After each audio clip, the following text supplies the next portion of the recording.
Well, apparently the last NBA mock draft that I did was a hit to many of you. You enjoyed it, you liked it, and frankly, I enjoyed it, and I like doing it.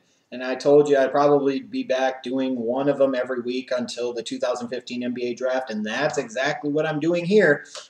It's time for me to unveil an updated 2015 NBA mock draft. Now, this one's going to be a little different. The first one that I did, and for those of you that aren't familiar with how I do NFL mock drafts, I'll explain it here. The first one was just kind of a mock based off of the way I saw things would potentially happen at that particular point in time if the draft was right then and there. But sometimes I'm a fan of doing it based off of certain scenarios, certain things that could potentially unfold. Also, sometimes maybe basing it solely off of need or just strictly best player available, or in some cases maybe just the way that I see it should happen, what each team should do based off of their particular situation and circumstance. And with this particular NBA mock draft that you could check out all 30 picks, whereas last one was just the lottery edition, this one I promise you is going to be the entire first round, and it is. This one to me, especially when it comes to the lottery picks at least, is more about what each team should do based off of the situation, in my opinion, based off of the way the board would fall and what have you. So let's talk about it a little bit. I'm sure there will be some surprises to some of you, some disagreement from some of you, and I welcome that and I encourage that. It's fine with me. I look at the number one pick. Still, to me, the pick that makes the most sense for the Minnesota Timberwolves is Karl-Anthony Towns out of Kentucky. I think he is the number one pick. I think he should be the number one pick, and I'm not about to sit there and change my mind on that. Then we get to number two, though.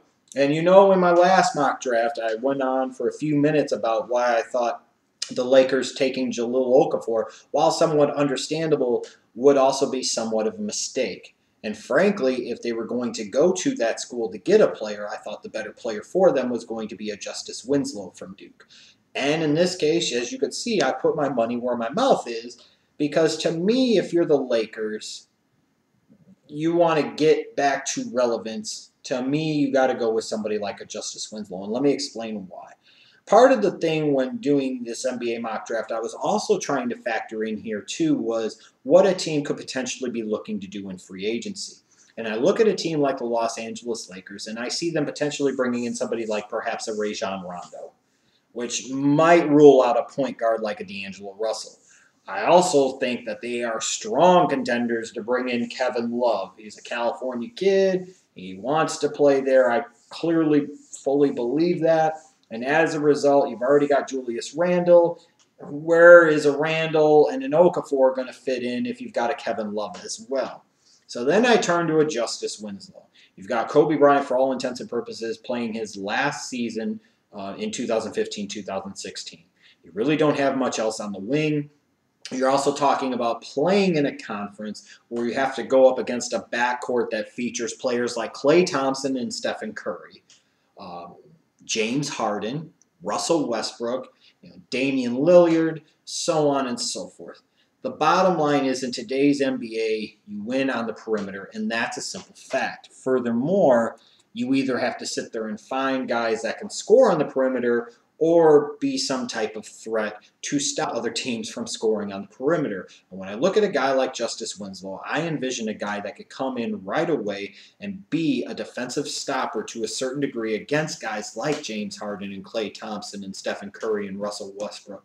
Here's a guy, too, that can create his own shot off of the dribble. There's also some appeal there with his ability to use his left hand. He brings an entirely different thing when a defense is trying to match up against him. Here's a guy in Justise Winslow that's also a pretty good shooter. And you're talking about a guy at 19 years of age with those type of skills already, the ability to shoot, the ability to defend, the ability to create off the dribble, a really good athlete. His upside to me is through the roof, and I wouldn't be that particularly surprised if he ended up being the best or second best player out of this entire freaking draft.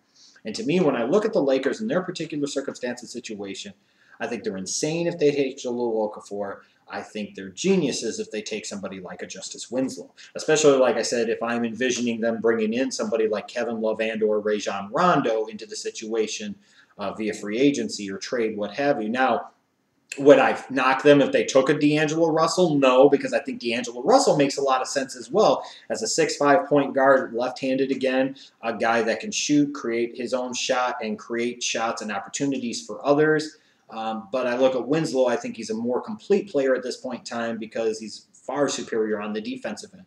I think D'Angelo Russell makes a ton of sense for the Philadelphia 76ers, probably would be why they wouldn't take him, but in this case they should. The Knicks at number 4, while it's very tempting to give them somebody like a Mudiay because they need some type of Russell Westbrook type of scorer. They just need players, period.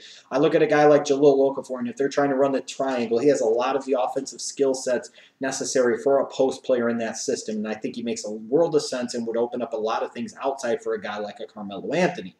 So Okafor wouldn't drop too far in my scenario. In this case, he goes number 4. I've got Cauley-Stein at number 5 because you're looking at the Magic, who in the past couple of drafts have really invested on their guards and on the perimeter as a whole with guys like Oladipo and Payne and Gordon.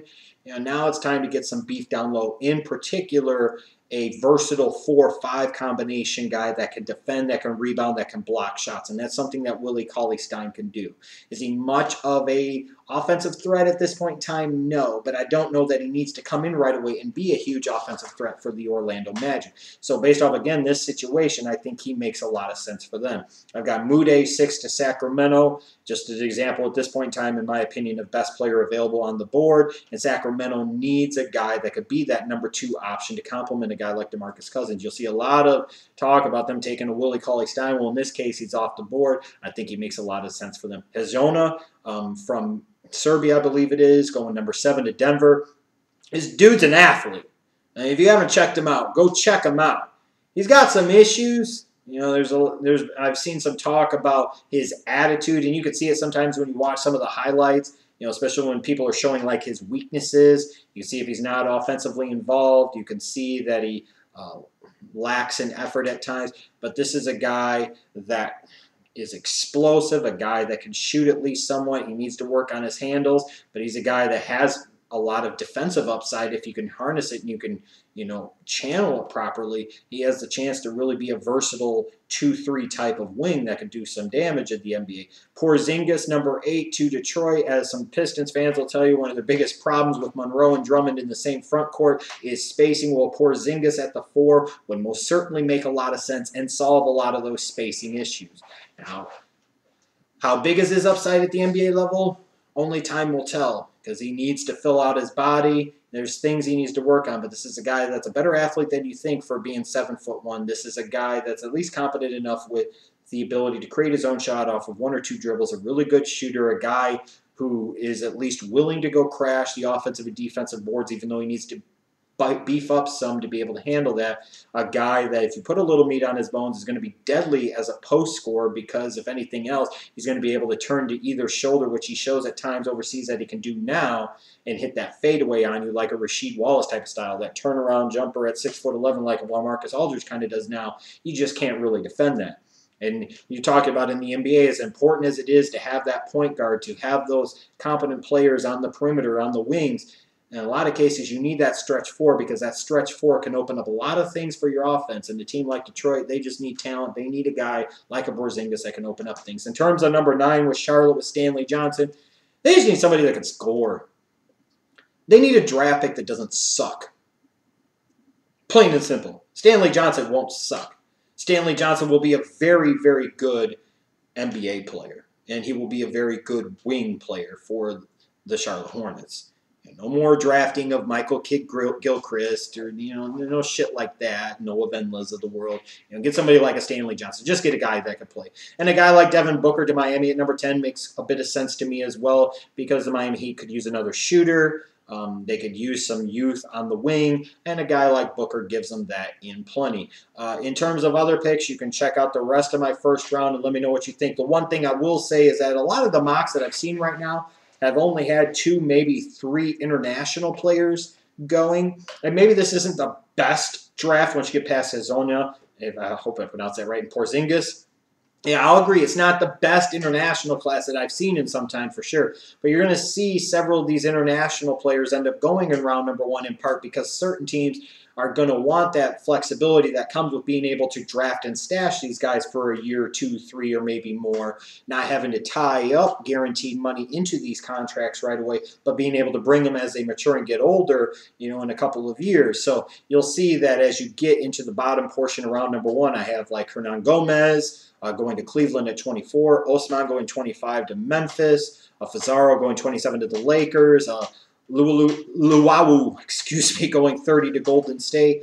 I'm not saying that those will be the guys. I'm not necessarily saying those will be the teams. But you look at certain teams like the Lakers, Golden State, for different reasons, they might not want to tie up money into, like in the Lakers' case, an additional first-round pick, or in Golden State's case with having to pay a guy like Draymond Green a first-round pick at all. So they want to free up that money and keep those guys and hold their rights and draft and stash them and let them develop and grow overseas for a couple of years. So that way when they come over to the NBA, they're really ready to contribute and make an impact.